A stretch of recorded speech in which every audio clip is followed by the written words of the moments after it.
Good morning, friends. This is Pastor Lorri from First UMC in Kirksville, and it is so good to gather with you on this Friday morning. It is now the beginning of March. Somehow that has already happened, and we have had all the seasons this week, right? We started off with it feeling very late spring, summery, and then in the course of about 24 hours, we had spring and summer and fall and winter, and now back to spring again. So if you're feeling a little bit of weather whiplash this week, that is not surprising, and that is sometimes life here in the Midwest for those of us who are here local. Well, on Sunday, we talked about how God is calling us to listen and listen to God and listen to others who are God's beloved. Now, some would say that the Bible is the only way to hear God. But we have a long history within Christianity and actually within Scripture itself of God communicating in ways in addition to the Scriptures. So here today, I would like to share a piece of that Scripture for us, and we're going to practice holy listening. It's known as Lectio Divina, and it's a way of listening to Scripture, not in an academic kind of way, not to learn about the who's and the what's and the where's and the when's, but it's a way of listening to Scripture as if maybe it's a love letter from God. It's a way of listening to see what connects with us in the middle of what we're going through right now. You read a passage of Scripture multiple times. The first time, you just listen. And then the next time that you hear it, you kind of reflect and you see if there is a word or a phrase that stands out. And the next time you hear it, you might think about that word or phrase that stood out. Is there some kind of response and invitation that you might be catching in that?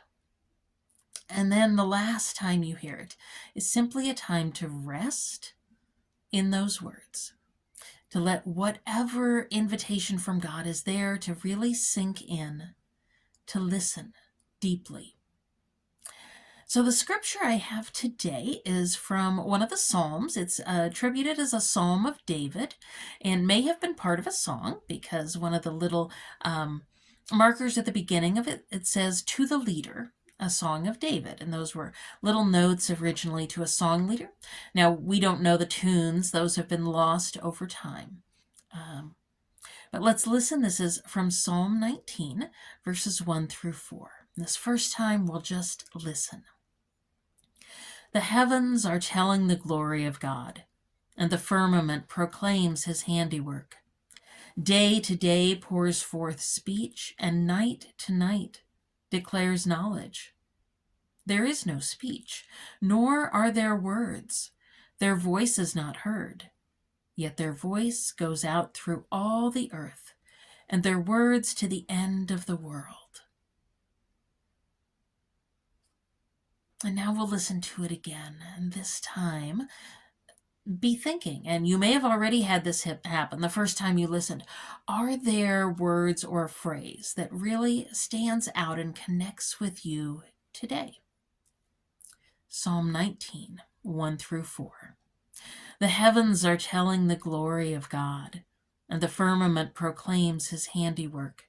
Day to day pours forth speech, and night to night declares knowledge. There is no speech, nor are there words. Their voice is not heard, yet their voice goes out through all the earth, and their words to the end of the world.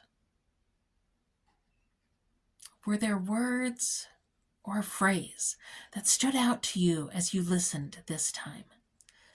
If you were and you want to put those in the comments, feel free to do that. I did this exercise with a Bible study group I'm in last night, and it was interesting. We all had different words or phrases stand out to us for the most part. And now this time as we listen, with those words or phrases in mind, or if there aren't any that stood out, that's okay too. Is there some kind of response? Is there some kind of invitation from God that you're hearing in these words?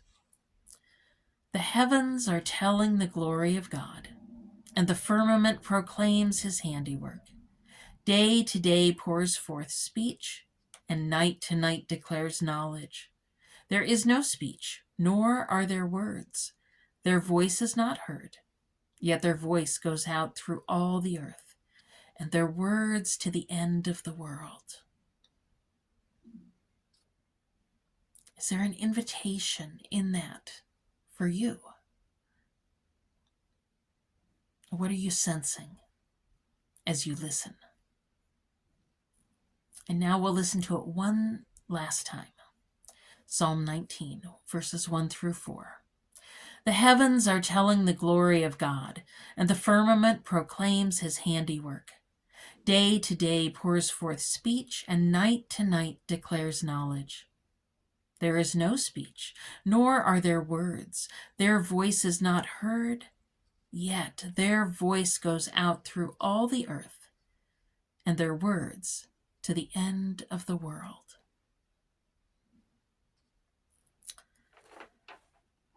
You might have had a chance to catch the night sky sometime this week. We had a big full moon early in the week, last weekend actually, and you might have caught that.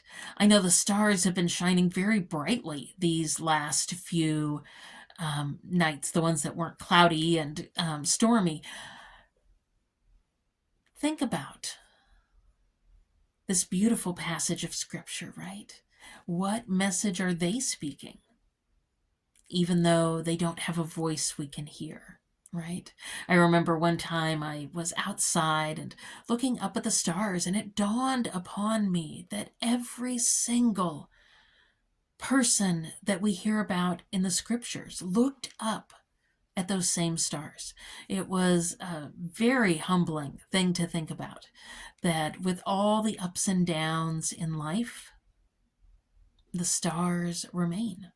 They're constant, they're there. And that every human in all of human history has gazed up at them and maybe has heard their voice going out through all the earth and their words to the end of the world. So, friends, God connects and speaks to us in so many different ways. And sometimes it involves words that are spoken or words that are read on a page. And other times it involves that language that is never written down, right? Through God's wonderful creation. So as you go into your weekend, keep listening. Maybe listen in a new way, a way that you don't always get the chance to. And know that God is always meeting us where we're at, always ready to show us the way as God calls us to listen. So friends, have a wonderful weekend. We'll hope to see you at worship on Sunday, either at church or online. We'll be saying a special blessing for our social justice pilgrimage team that will be leaving for their trip to Memphis. So that should be a wonderful thing to be able to help send them off. So take care, friends. Go in peace, go in good courage, go with heart, and go with your ears open to listen. And I'll see you here again next week.